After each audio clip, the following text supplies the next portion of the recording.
오늘 함께 나눌 말씀은 이사야서 58장 1절에서 14절 말씀입니다. 이번 주 본문 말씀은 매 주일 교회에 모여 예배를 드린다고 하는 우리들의 모습을 돌아보게 하시는 말씀입니다.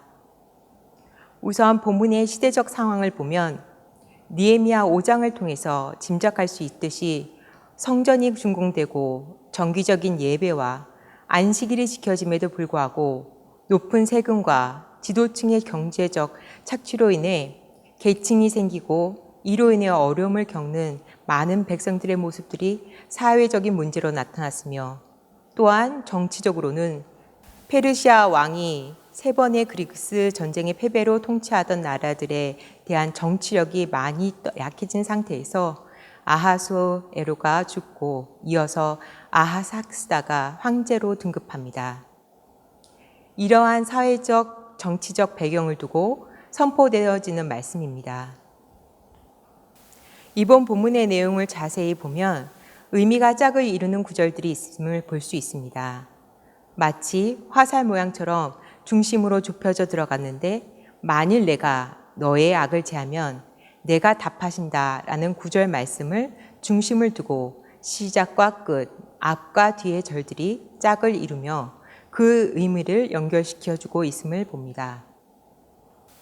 즉 여호와의 선포로 시작해서 여호와의 말씀으로 마감되고, 중간에 백성의 허물을 물으시고 종교적 예배와 복된 예배, 현상의 예배와 진정한 예배, 하나님이 받으시는 예배와 영과 진리의 예배를 대칭시켜서 적고 있습니다.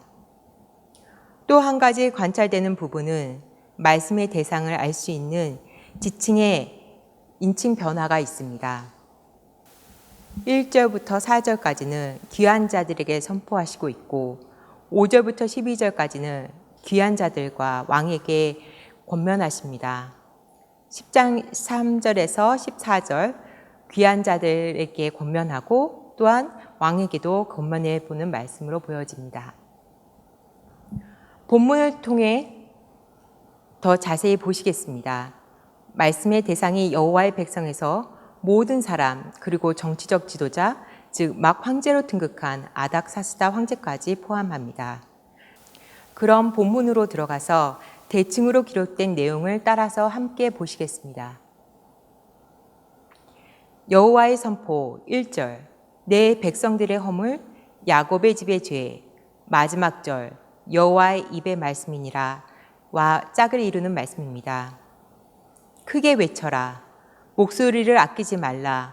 내 목소리를 나팔같이 높여 내 백성에게 그들의 허물을, 야곱의 집에 그들의 죄를 알리라.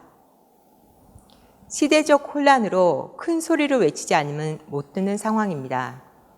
외쳐라 명하십니다. 여호와가 자기 백성을 향한 그들의 죄에 대한 선포입니다. 종교적 예배, 누구의 즐거움을 위함인가? 그들이 날마다 나를 찾아 나의 길 알기를 즐거워함이 마치 의를 행하여 그 하나님의 규례를 폐하지 아니하는 나라 같아서 의로운 판단을 내게 구하며 하나님과 가까이 하기를 즐거워하며 이르기를 우리가 금식하되 주께서 보지 아니하심은 어쩌미오며 우리가 마음을 괴롭게 하되 주께서 알아주지 아니하심은 어쩌미니까 하느니라. 보라, 너희가 금식하는 날에 오락을 찾아 얻으며 온갖 일을 시키는도다. 이 당시 귀한 자들은 그들이 한 금식은 포로 기간에 생긴 전통이며 지난 이스라엘 역사를 통해 무너졌던 시온을 기억하기 위해 1년에 4차례 드렸던 의식입니다. 그러나 귀한 후 금식 행위가 종교적 의무 행사로 행위 자체로만 머물렀으며 마치 믿음의 정도로 나타내는 보이기의 수단으로 머물렀음을 말씀을 통해 볼 수 있습니다. 하나님이 즐거워함 같이 보이나 하나님을 향한 마음은 없고 오락을 즐기는 모순으로 전락해버린 종교인의 모습입니다. 스가랴 7장 5절 말씀, 온 땅의 백성과 제사장들에게 이르라.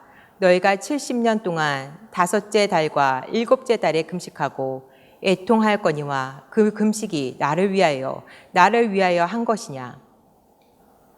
텅 빈 예배, 4절. 논쟁, 다투고 싸우고 하나님을 찾지 않는다. 보라, 너희가 금식하면서 다투며 싸우며 악한 주먹으로 치는도다. 너희의 오늘 금식하는 것은 너희 목소리로 상달케 하려 하는 것이 아니라. 또 한 번 보라 하십니다. 금식을 지키면, 예배를 드리면 정작 삶은 예배와는 거리가 먼 종교인들의 모습입니다. 싸우고 논쟁하는 것이 너희가 하는 일 아니냐. 본질 없는 예배, 텅 빈 예배입니다. 그 안에 하나님이 없습니다. 그럼 하나님이 받으시는 예배는 어떤 예배일까요? 다음 단락으로 넘어가서 보겠습니다. 하나님이 받으시는 예배 5절에서 8절 말씀. 서로 도우며 나누며 자유케 하라. 이것이 어찌 나의 기뻐하는 금식이 되겠으며 이것이 어찌 사람이 그 마음을 괴롭게 하는 날이 되겠느냐. 그 머리를 갈대같이 숙이고 굵은 배와 재를 펴는 것을 어찌 금식이라 하겠으며 여호와께서 연락된 날이라 하겠느냐. 나의 기뻐하는 금식은 휴강의 걸막을 풀어주며 멍에의 줄을 끊어주며 압제당하는 자를 자유케 하며 모든 멍에를 꺾는 것이 아니겠느냐. 또 줄인 자에게 내 식물을 나눠주며 유리하는 빈민을 내 집에 들이며 벗은 자를 보면 입히며 또 내 골육을 피하여 스스로 숨지 아니하는 것이 아니겠느냐.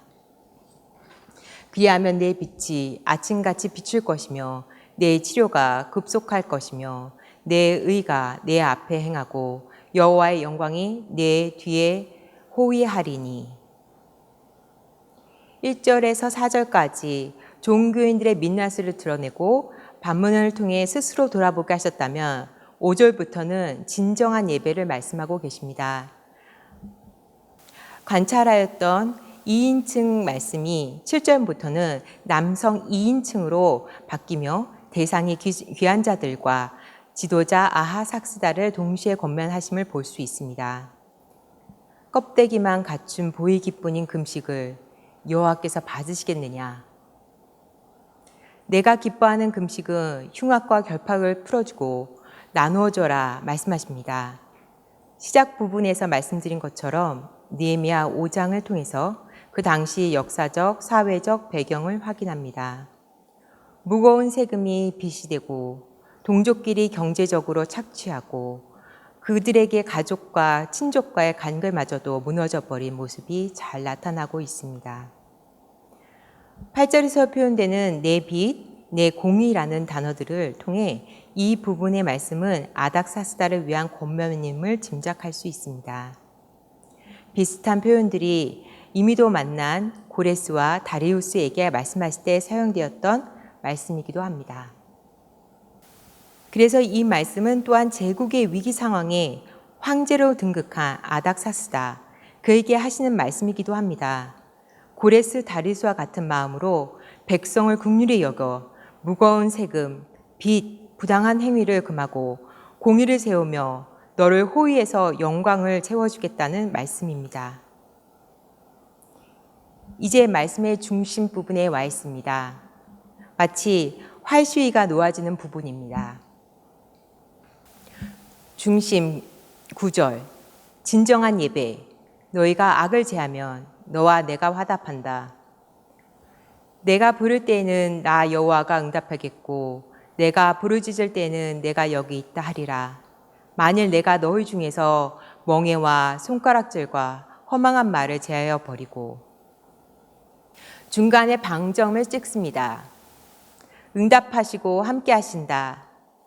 3절에 귀한 자들이 했던 호소에 하나님께서 응답하시고 함께 해주신다고 말씀하십니다. 단 전제 조건이 있습니다. 너희의 악을 제하면입니다. 너희가 악을 제하면 너와 내가 화답한다. 여기서 악은 무엇일까요? 멍에, 손가락질, 그리고 허망한 말입니다. 제국을 향하여서는 제국 내의 압제, 제국의 권세를 위임받은 이들의 정치 싸움, 귀한 자들에게는 동족 간 혈육 간 착취, 혼란으로 틈탄 기회주의자들의 허망한 말들입니다. 좀 더 구체적으로 풀어주시는 내용을 다음 절들에서 확인할 수 있습니다. 영과 진리의 예배 10절에서 11절 서로 나누고 도울 때 내 빛과 생명이 회복이 됨. 줄인 자에게 내 심정을 동하며 괴로워하는 자의 마음을 만족해 하며 내 빛이 흑암 중에서 발하여 내 어두움이 낮과 같이 될 것이며 나 여호와가 너를 항상 인도하여 마른 곳에서도 내 영혼을 만족해 하며 내 뼈를 경고케 하리니 너는 물된 동산 같겠고 물이 끊어지지 아니하는 샘 같을 것이라. 5절에서 8절 말씀을 대칭하는 구절입니다. 왕과 귀한 자를 향한 말씀입니다. 왕이 줄인 자, 괴로운 자, 약한 자를 섬기면 그 빛이 영원할 텐데 그러나 현실은 그렇지 않습니다. 내 가슴이 하나님 가슴같이 흐르면 약한 자를 향해 가난한 자를 향해 흐르면 내 영혼과 삶과 통치가 여호와의 복으로 충만하리라 하십니다. 그 복은 한 세대에만 머무는 것이 아니고 그 다음 절에 보시면 그 다음 세대까지 복을 허락하십니다. 진정한 예배 12절 역사를 새롭게 하는 자녀들을 세운다.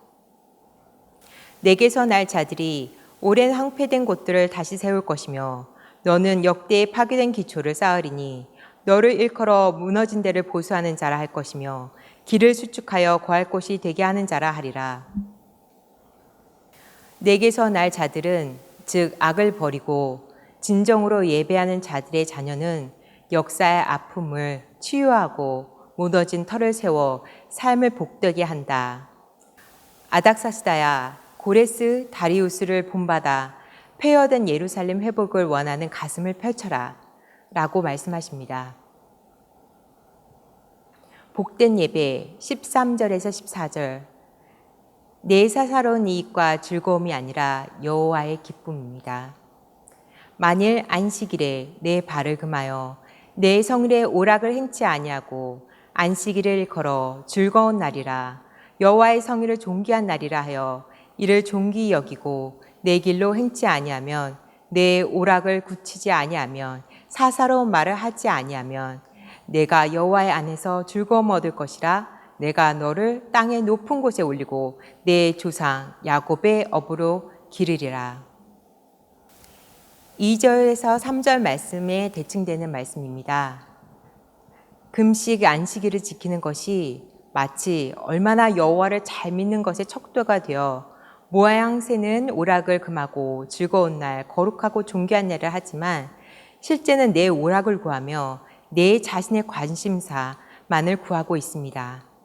그런 이들에게 내가 여호와가 원하시는 즐거움, 즉 여호와 안에서 하나 되고 서로 돕고 나누기를 행하며 내가 너를 땅의 높은 곳으로 올리고 야곱의 기업을 누리리라 말씀하십니다. 1절의 대칭으로 14절 하단에 여호와의 입의 말씀이라 하며 마감됩니다.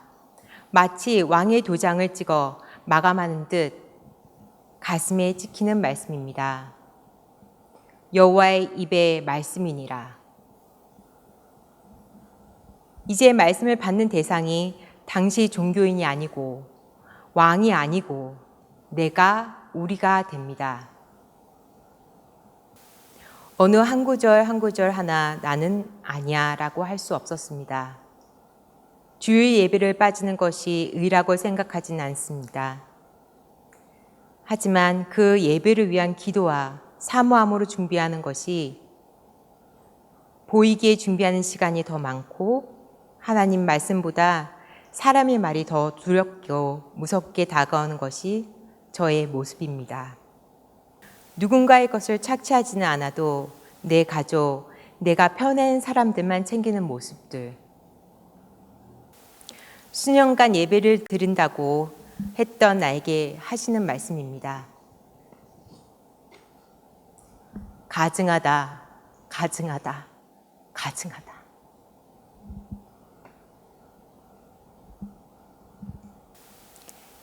이 순간에도 나는 그 정도는 아니라고 말하고 싶습니다. 아니, 이 모습이 맞아. 내 모습이네. 하며 그냥 슬쩍 흘려보내고 싶은 마음도 있을 것입니다. 선포된 말씀에 비춰보면 의인이라 할 수 없는데 그래도 악인은 아니라고 하며 삽니다. 너무 단단해서 쪼개지지도 않는 나의 가슴이 이사야 58장 말씀으로 금이 갑니다. 나의 열심히로 드리는 나의 기쁨을 찾는 예배가 아닌 말씀 앞에 나를 돌아보고 주의 뜻을 찾고 구하는 주님 안에서 즐거움을 누리는 예배로 함께 기도하고 나아가길 원합니다.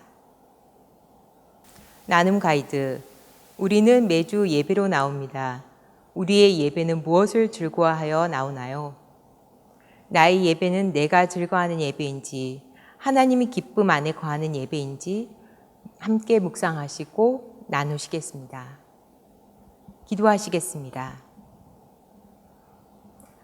하나님,